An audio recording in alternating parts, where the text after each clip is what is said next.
So ons gesels met Charles Du Plessis wat eerskomende maandag aand hier in ons eie Stilbaai kom optree. Charles, baie welkom by ons in die program Ons Gesels met. Dankie Karen. Nou, Charles, jy en die Charles Du Plessis trio het reeds sedert julle ontstaan in 2006 wêreldwye gehore saam met die basgitaarspeler Werner Spies en Pieter Oret op die tromme bekoor. Maar hierdie konsert sien ek nou nogal baie na uit. Dit is Bach en Beatles wat julle dit noem. So vertel vir ons luisteraars gou so 'n bietjie, jy weet waaroor dit gaan, wat het dit inspireer en so aan. Karen, baie dankie. Ek is 'n klassieke pianis en toe het ek al hoe meer begin jazz speel en vandag maak ek 'n lewe uit die mengsel van die twee. So die Charles Du Plessis trio vat bekende musiek wat mense ken, of dit nou is van Bach en of dit is van Beatles, en ons maak ons eie verwerkings daarvan wat 'n bietjie meer 'n swing jazz beat het.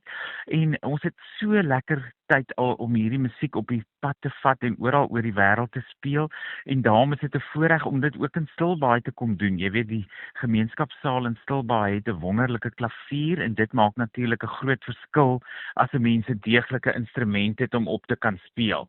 Natuurlik.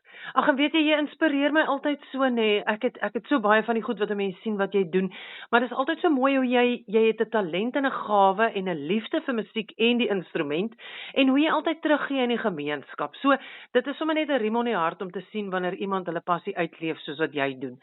Maar ek wil vir jou vra, jy het natuurlik baie toekennings agter die blad, Gumas en Fiestas en al daai en dan internasionale toekennings, maar behalwe vir jouself is jou trio en die lede almal musikante in eie reg. En hoe bring julle daai energie en uiteenlopende kundigheid weer terug op die verhoog?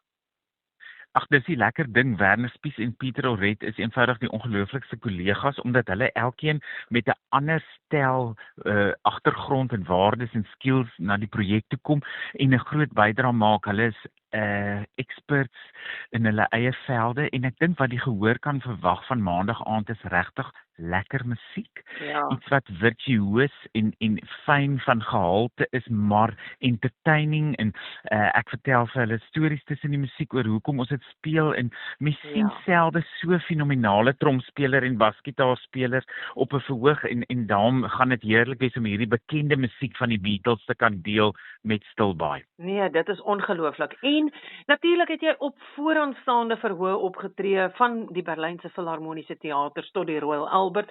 Maar wat is dit wat dit so spesiaal maak om op eie bodem te toer?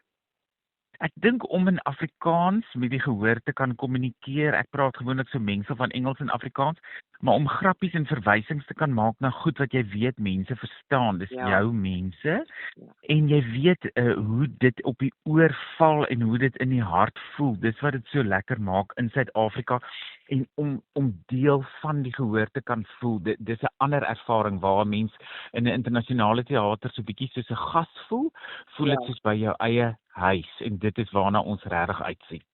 Nee, verseker, kyk, as jy nog nooit 'n grappie moes vertaal nie, sal jy nooit die waarde van 'n moedertaal verstaan nie. So.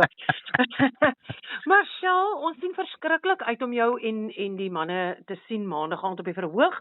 As ons luisteraars nou nog nie kaartjies het nie, neem ek aan kan hulle net by die saal opdag of hulle kan vooraf by Susan bespreek, as ek reg. Dis heeltemal reg. So die veiligste is kom net na die saal toe. Dit is maandag aand en ons is gereed met 'n vuurwarm program. Nee, ons sien vreeslik uit daarna. Charles, verskriklik, dankie vir die tyd wat jy aan ons afgestaan het. Ons sien uit om julle op die verhoog te sien en bring maar 'n warm jas saam, dit is maar koelerig hier by ons. Definitief, ons sal en sien almal maandag aand. Dankie vir jou tyd, Karen. Dis 'n groot plesier. Dankie, Charles. Mooi dag. Totsiens. Totsiens.